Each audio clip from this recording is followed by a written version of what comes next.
भोले जी और माता पार्वती जी के कमल चरणों में गोर छुके गोर लागतानी हमार प्रणाम स्वीकार होके। माँ जगदम्बा भवानी के कमल चरणों में गोर छुके गोर लागतानी हमार प्रणाम स्वीकार होके। सब देवी देवता के कमल चरणों में गोर छुके गोर लागतानी हमार प्रणाम स्वीकार होके। स्वर्गीय नीलम दीदी और हरेंद्र भैया के कमल चरणों में गोर छुके गोर लागतानी हमार प्रणाम स्वीकार होके। सब गुरु भाई बहना के कमल चरणों में गोर छुके गोर लागत है हमार प्रणाम स्वीकार होके। आशीर्वाद के चाहना बा आप सभी अपन प्यार दुलार बनौले रहो और हमरे कथा के ध्यानपूर्वक सुनो सभी। तो देखिए गुरु भाई बहना, हम आप लोगन के भोले जी और माता पार्वती जी के चर्चा कहानी के माध्यम से सुनावे जाता नहीं। ये चर्चा के सभी पूरा सुनो। चर्चा को वो आधा अधूरा नहीं सुने के चाहिए। आधा कथा सुनने से परमपिता परमेश्वर और माता पार्वती जी के अपमान होला और पूरा कथा सुनब सभी तो आप लोगन के ज्ञान मिली और कथा के रहस्य के बारे में पता चली कि कथा में का रहस्य छिपल बा, का भोले जी के दया और कृपा बरसल बा। तो जब पूरा कथा सुनब तब आप सभी के आनंद आई। तो देखिए ये कथा हमार एक माँ बेटे के कथा है। तो देखिए बहुत माई गरीब रहेली और बेटा के बहुत अच्छा संस्कार देले रहली, बहुत संस्कारित रहना। गरीब होते हुए भी भोले जी के ना पर गरीब दिन दुखिया के मदद उनका लड़का करना। तो देखी उनका भाग्य और किस्मत कैसे चमक गईल बा। भोले जी साक्षात आके दर्शन दिले बानी। तो ये कथा के आप सभी पूरा सुनब तब आनंद आई। तो देखिए हम आप लोगों के बहुत ही सुंदर कथा सुनावे जाता नहीं। एक कथा के आनंद उठाए सभी और हमारी कथा आप लोगन के अच्छा लगी तो कमेंट में भोले जी और माता पार्वती जी के नाम जरूर लिखब सभी, आशीर्वाद पाए। और जो हमारे चैनल पर नया होई वो विधाता ज्ञान चैनल के सब्सक्राइब कर दी ताकि जौन भी नया हम रोज़ कथा आप लोगों के सुनावल चाहे नहीं तो आप सभी आसानी से सुन सकें। तो देखिए गुरु भाई बहना, एक गांव में एक गरीब सावित्री नाम के औरत रहत रहली और भोले जी के शिष्या रहली। सावित्री भोले जी के शिष्या रहली और जब से होश संभरले रहली तब से भक्ति भाव में लीन रहे। कितना हो गरीबी अमीरी आ जाए लेकिन ऊपर ध्यान नहीं दें। उनके अंदर यह भावना रहे कि अगर मनुष्य के शरीर पौले बाणी तो भक्ति भाव तो हमके कर ही के चाहिए कि यह ऐसा जन्म होला कि हर चीज़ देखा सुना समझा सब चीज़ के मन इनके ज्ञान होला और ज्ञान होते हुए भी अज्ञानता आदमी को बैठेला। तो यही खातिर वो बेचारी बहुत भक्ति भाव करत रहली। अब अगले जन्म में ना जानत रहली कि हमार कौन कर्म ऐसा खराब बा कि हम गरीब भइल बाणी, लेकिन गरीब से तनिको बेचारी दुखित ना रहें। वो भगवान के भक्ति बड़े प्रेम भाव से करें। तो देखिए गुरु भाई बहना, उनके बेटी और बेटा दूठो भगवान देले रहना।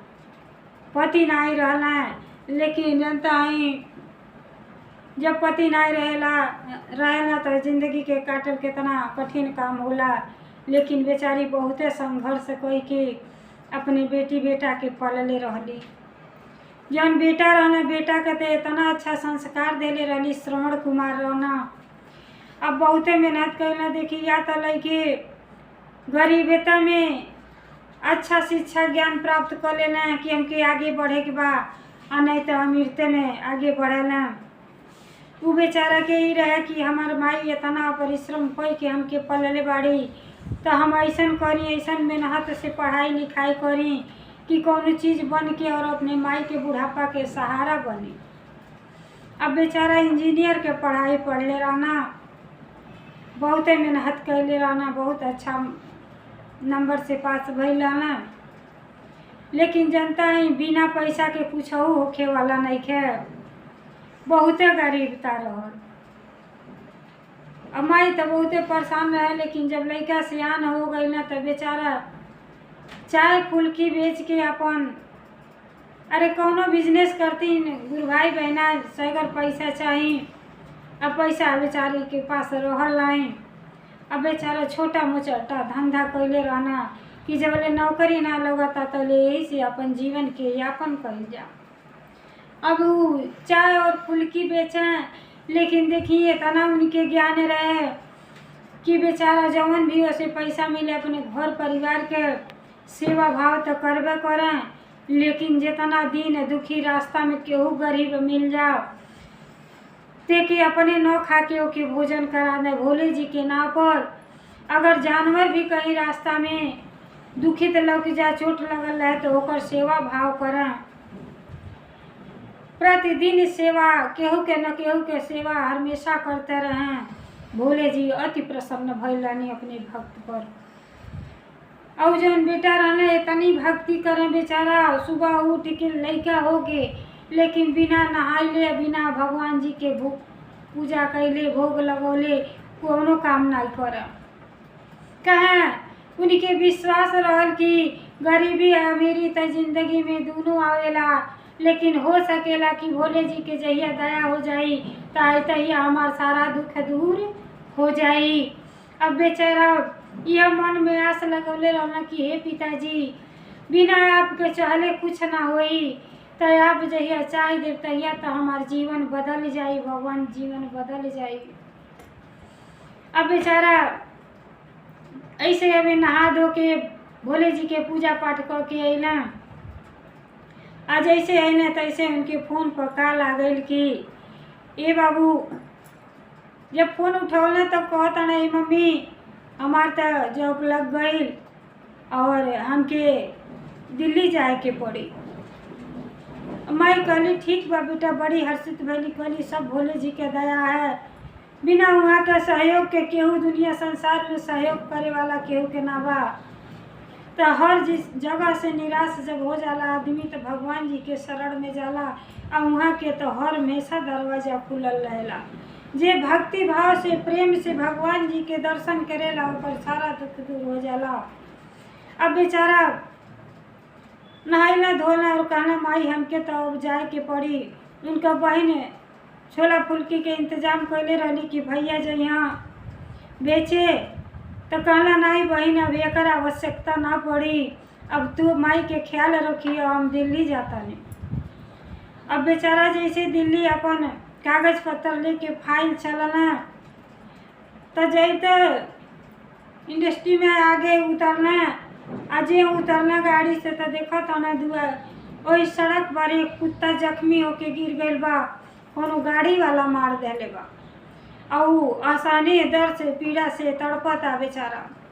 अब बेचारा कि इतना दयालु रहना यह तो मेन चीज़ है गुरु भाई बहना। जे भगवान जी के भक्त है ओकरे मन में बहुते दया होला, बहुते प्रेम होला, चाहे जवन भी जीव हो या जंतु हो। अब देखना तो वहाँ रुक गए ना, आ बाटल में पानी ले ले रहना, अलग ने ओकर मुँह धोले छिड़काव कैले और ओकर सेवा भाव कैले। कहना कैसे का हो गल तो देखो ताना कि तो गाड़ी मार देले बघा लगल के इलाज उलाज करवले, आ करवले में ध्यान उतर गई फाइल उनकर वही भुला गई गुरु भाई बहना। अब फाइल बेचारा वहीं छोड़ देना, समय एकदम हो गई लहल आ गई ना कि देखत है काम ऐसा न होके कि ना ही हो जाओ। अब वहाँ से जब चलना ऑफिस में गए ना, तो जब उनका अधिकारी रहना कहना कि तुहार तो नौकरी लग गई बा, लेकिन जितना पढ़ाई लिखाई के कागज पत्र बा सब जमा करे के पड़ी, आ तबे फाइनल हुई, आ तो के 50,000 महीना तनख्वाह मिली। बहुत खुश भैला, कहना सब भोले जी के कृपा है, अब लगता हमारे दुख दूर हो जाई। कहना 50,000 तो मिली, लेकिन पहले जबले कागज नहीं जमा हुई तबले कुछ ना हो सकेला। अब जब अगल बगल देखा ताना तब देखा ताना कि फाइल हमार कहीं गुम हो गई। अब बेचारा बड़ा आश्चर्य में पड़ना और वहाँ से फिर निकल देना अपने फाइल के खोज में। अब बाहर अइला तो कहता ना कि हे भोले जी ना जाने कहाँ हमार फाइल गुम हो गई, यह जिए खाए के सहारा मिलल रहल देखा तानी इहो छीन जाए। अब ढूंढते रह गए ना फाइल ना पौना, वो एक ठो बूढ़ा व्यक्ति आवत रहना, वो फाइल पा गई ना, वो अपने घर ही लेके चल गए ना। तो जनता बनी में सब नाव गाँव पता लिखले रहल। अभी बेचारा बहुते फाइल करतीन परेशान रहना। अब जब घूम के घरे आईना तो माई अति प्रसन्न भैली कि बाबू गइल ना तो नौकरी के बारे में कुछ सूचना अच्छा ही मिली। अला तो पूछे लगली तो कहला कि माई नौकरी तो मिल गई लेकिन हमार फाइल गुम हो गई बा, जब तक जमा ना होई तबले कुछ ना हो सकेला। माई बहुते निराश भैली बहुते, और बेटा के तो रात भर नींद नहीं आई। कहने कि अभी काम तो खाली परम पिता परमेश्वर कर सकेनी और केहू ना मदद कर पाई। जो चीज़ के हम जानता नहीं कि कहाँ छोड़ देनी वो कैसे मिली। अगर भोले जी के दया हुई तो ही काम हो सकेला। फिर सुबह बेचारा उठला, नहैला धोला, पूजा पाठ कैला, अब भगवान जी के मंदिर में चल गए ना पूजा पाठ करता ना। अब जब पूजा पाठ करता ना तो एक ठो वहाँ संत जी अला, कहना बेटा ई क्या करत हो? आ तो हम भोले जी के भक्ति करे आइल बानी, हमारे बहुत गरीब इंसान है, अब नौकरी लगल हमार फाइल गुम हो गई बा बाबा, अब फाइल मिलते नहीं खे, बिना फाइल के कुछ ना हो सकेला। उस संत जी कहने बेटा तुके बहुत अच्छा समय बा, आज सोमवार के दिन है, भोले जी के दिन है, भोले जी के जेकरे ऊपर कृपा हो जाला ऊपर हर काम बन जाला। बेटा तू शांति मन से पीपल के पेड़े के तरे बैठ जा और 1.25 लाख बार भोले जी के जाप करो, तुम्हार वह मनोकामना पूर्ण करना। अब बेचारा है ना आ वहाँ से शांति पूर्वक पीपल के पेड़े के तरे बैठ के भगवान जी के भक्ति करे लगना भोले जी के। ओम नमः शिवाय, ओम नमः शिवाय। बेचारा सच्चा भक्त रहबे कैना, अब भगवान जी के भक्ति में लीन हो गई ना। अब जब भक्ति में लीन हो गई ना तो देखी गुरु भाई बहना का होता उनके साथे। अब एगो ब्राह्मण है ना तो कहत मैं ये बेटा यहाँ का कर रहल बड़ा, ये उम्र में आ बैठ के इतना तपस्या। कहना बाबा एकरे अलावा कौनो चारा नहीं खे, हमार हसास बात है। तो बाबा कहना कि चलो तो कि हम अपने घर तो के 1 लाख रुपया देबा, हमरे घरे कुछ काम बा करिह, ये के छोड़ दे झंझट। कहना नहीं बाबा 1 लाख रुपया से का होई, अगर और 1 करोड़ देवा तबो हम ई भक्ति छोड़ के अधूरा में नहीं जाई। काहे खातिर हम प्रण कैले बानी कि पिताजी के भक्ति हम 1.25 लाख बार भोले जी के जाप करब, और जब वहाँ के दया कृपा हुई तब हमार कुछ हुई। मन में तनिको दया नहीं आई। देखी भिखारी होते हुए और 1 लाख 2 लाख करोड़ों के उ लालच देवे लगना बाबा, लेकिन उनके मन में तनिको लालच के भावना नहीं आई।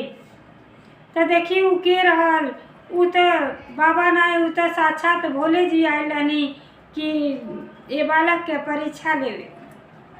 अब हर बालक के परीक्षा लेवे आयल बानी, हर माई नहा धो के भगवान के भक्ति करत आड़ी कि हे पिताजी हम सच्चे दिल से आपके भक्ति कैले बानी, तो इतना सुंदर श्रवण जैसन बेटा देनी, तो उनके दर्शन दें और उनके मनोकामना के पूर्ण करें। तो देखी माई का कहत है, श्रवण जैसन बेटा दिहली है मोर गहनवाए भोला जी, श्रवण जैसन बेटा दिहली है मोर गहनवाए भोला जी, तानी एक दे दीदार सनवाए भोला जी, तानी एक दे दीदार सनवाए भोला जी, तानी एक दे दीदार सनवाए भोला जी, तानी एक दे दीदार। अब देखी कहत अड़ी कि और देखी जब हर जगह से आदमी निराश हो जाला तो भगवान के भक्ति करेला। भगवान जी के नाम तो एक बार लेले से सारा कष्ट के दूर हो जाए है। अब बेचारी मनावत अड़ी कि हे पिताजी दर्शन दें और हमरे लड़का के कोनो मार्ग बताई कि उनका फाइल भी ला गए बा, कुछ हेल्प करी, मदद करी, हे पिताजी मदद करी। अब माई वह पुकार रहल बाड़ी आ यहाँ बेटा जौन है तपस्या कर रहल बाना। अब देखी बाबा के रूप में भोले जी ऐसा देव के देव महादेव इतना दानी हई, महादानी हई कि जहाँ भक्त अपने प्रेम भाव से पुकारेला वहाँ तनिक भाव विलम्ब ना करेली। अब भोले जी बाबा के रूप में आके कहते हैं बेटा अरे 2 लाख ले ला, 5 लाख ले ला, तो के पैसे न चाहिए, आई का फालतू में भजन कीर्तन कर रहल बाड़ा। कहला नहीं बाबा एके फालतू न समझी, इ तो परम पिता परमेश्वर जी के भक्ति है। कितना हूँ आप लालच देव, हम लालच में नहीं आई, हमार पीछा छोड़ दी, हम अपने भोले जी के भक्ति करे दी, उहे के दर्शन देव, उहे के हमार मनोकामना पूर्ण करो। तो देखी भक्त के आगे भगवान जी भी हार गईनी और अपने असली रूप में आ गई। असली रूप में जैसे अली तैसे लड़का के जीवन धन्य हो गई।